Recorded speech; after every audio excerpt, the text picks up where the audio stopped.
ನಮಸ್ಕಾರ ಎಲ್ಲರಿಗೂ. ಇಂದು ನಾವು ತುಂಬಾ ಸರಳವಾಗಿ ಮತ್ತು ರುಚಿಯಾಗಿ ಮಾಡುವ ಆಲೂ ಈರುಳ್ಳಿ ಪಲ್ಯ ಮಾಡೋದು ನೋಡೋಣ.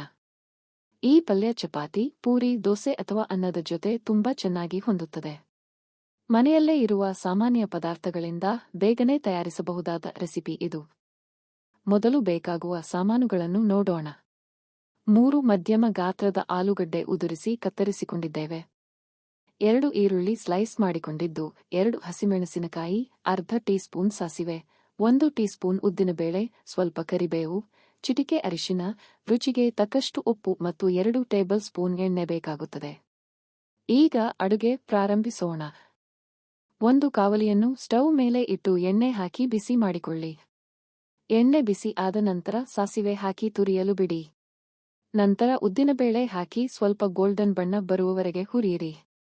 ಈಗ ಕರಿಬೇವು ಮತ್ತು ಹಸಿಮೆಣಸಿನಕಾಯಿ ಹಾಕಿ ಸುಗಂಧ ಬರುವವರೆಗೆ ಫ್ರೈ ಮಾಡಿ. ನಂತರ ಸ್ಲೈಸ್ ಮಾಡಿದ ಈರುಳ್ಳಿ ಹಾಕಿ ಮಧ್ಯಮ ಉರಿಯಲ್ಲಿ ಹುರಿಯಿರಿ. ಈರುಳ್ಳಿ ಸಾಫ್ಟ್ ಆಗಿ ಸ್ವಲ್ಪ ಬಂಗಾರದ ಬಣ್ಣ ಬಂದರೆ ಸಾಕು. ಈ ಹಂತದಲ್ಲಿ ಕತ್ತರಿಸಿದ ಆಲೂಗಡ್ಡೆ ಸೇರಿಸಿ ಚೆನ್ನಾಗಿ ಮಿಕ್ಸ್ ಮಾಡಿ. ಈಗ ಅರಿಶಿನ ಪುಡಿ ಮತ್ತು ಉಪ್ಪು ಹಾಕಿ ಎಲ್ಲವೂ ಒಟ್ಟಿಗೆ ಕಲಸಿ. ನಂತರ ಕಾವಲಿಗೆ ಮುಚ್ಚಳ ಹಾಕಿ ನಿಧಾನ ಉರಿಯಲ್ಲಿ ಸುಮಾರು 10 ರಿಂದ 12 ನಿಮಿಷ ಬೇಯಿಸಿಕೊಳ್ಳಿ. ಮಧ್ಯೆ ಮಧ್ಯೆ ಕಲಸುವುದನ್ನು ಮರೆತಬೇಡಿ, ಇಲ್ಲದಿದ್ದರೆ ಕೆಳಗೆ ಅಂಟಬಹುದು. ಆಲೂಗಡ್ಡೆ ಸಾಫ್ಟ್ ಆಗಿ ಚೆನ್ನಾಗಿ ಬೇಯ್ದ ನಂತರ ಗ್ಯಾಸ್ ಆಫ್ ಮಾಡಿ. ಕೊನೆಗೆ ಸ್ವಲ್ಪ ಕೊತ್ತಂಬರಿ ಸೊಪ್ಪು ಹಾಕಿದರೆ ರುಚಿ ಮತ್ತು ಸುಗಂಧ ಇನ್ನೂ ಹೆಚ್ಚಾಗುತ್ತದೆ. ಈಗೋ ನಮ್ಮ ಸರಳ ಮತ್ತು ಟೇಸ್ಟಿ ಆಲೂ ಈರುಳ್ಳಿ ಪಲ್ಯ ಸಿದ್ಧವಾಗಿದೆ.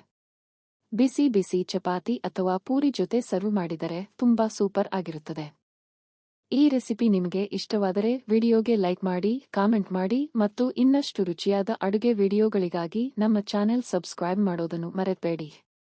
ಧನ್ಯವಾದಗಳು. ಮತ್ತೆ ಮುಂದಿನ ವಿಡಿಯೋದಲ್ಲಿ ಭೇಟಿ ಆಗೋಣ.